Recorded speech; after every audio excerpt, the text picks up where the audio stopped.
اب تمہاری شادی ہونے والی ہیں، تو آنے والی کو دیکھو نا کتنی بڑی قربانی کر کے آ رہی ہے، گھر، ماں باپ، بہن بھائی، سہیلیاں، ماحول، ہر چیز چھوڑ کے وہ آ رہی. تم آتے ہی اس کو کڑاہی میں ڈال دو تو اس کا کیا حال ہوگا. اور جتنی کوئی مشین قیمتی ہوتی ہے اس کی ڈائی اس سے بھی قیمتی ہوتی ہے. ڈائی سانچہ انگریزی میں ڈائی کہتے ہیں، اردو میں سانچہ.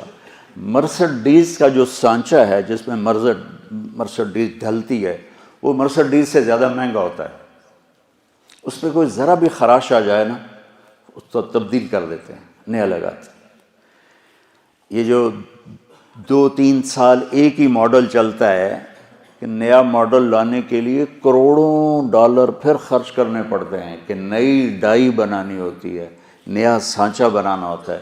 اس لیے 3 سال ایک ہی ماڈل چلتا ہے. تو دنیا کی سب سے قیمتی مشین انسان ہے جس کا سانچہ ماں ہے، جس کی ڈائی ماں ہے. مرسڈیز کے سانچے پر خراش پڑے تو بدل دیتے ہیں، اور ماں بن گئی ہے بچی اور اس کے پیٹ میں بچہ ہے. سسر اس کو ڈانٹ رہا ہے، ساس اس کو ڈانٹ رہی ہے، نندیں اس کو ڈانٹ رہی ہیں، دیور اس کو ڈانٹ رہے ہیں، خامد اس کو ڈانٹ رہا ہے. تو ڈائی اندر میں تو پرزے ہو گئی نا. آج کل بچے پیدائشی ڈپریشن کا شکار ہیں کہ ماؤں پر وہ تشدد ہوتا ہے ماحول. کہیں اس کا الٹ بھی ہو جاتا ہے لیکن وہ بہت کم ہے کہ آنے والی بڑی زوردار ہوتی سارے نے بلا لیں دی، لیکن یہ بہت کم ہے. زیادہ یہی ہے کہ آنے والی ایک عذاب میں پھنس جاتی. تو اس لیے میں نے کہا بیٹا ہمارا دین ہمیں کہتا ہے کہ لڑکا بھی گھر چھوڑے لڑکی بھی گھر چھوڑے اور اپنا الگ گھر بسائیں تاکہ 2 کے مسائل ہوں. اب جو بیچاری جاتی ہے وہ سارے گھر کی خدمت اس کے ذمہ ہو جاتی، ماں کی بھی کرے، ساس کی بھی کرے، سسر کی بھی کرے، اور خامند کی بھی کرے، خامند کی بہنوں کی بھی کرے، گھر کے برتن بھی صاف کرے، جھاڑو بھی دے، سارے کام اس کے ذمہ ہوتے.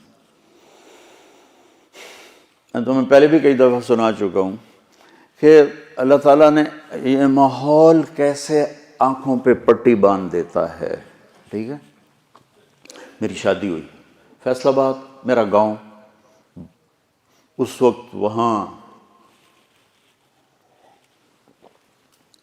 بجلی بھی نہیں تھی،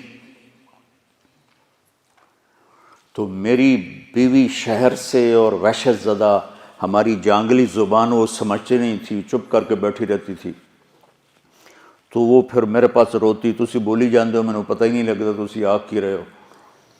ایسی کیفیت.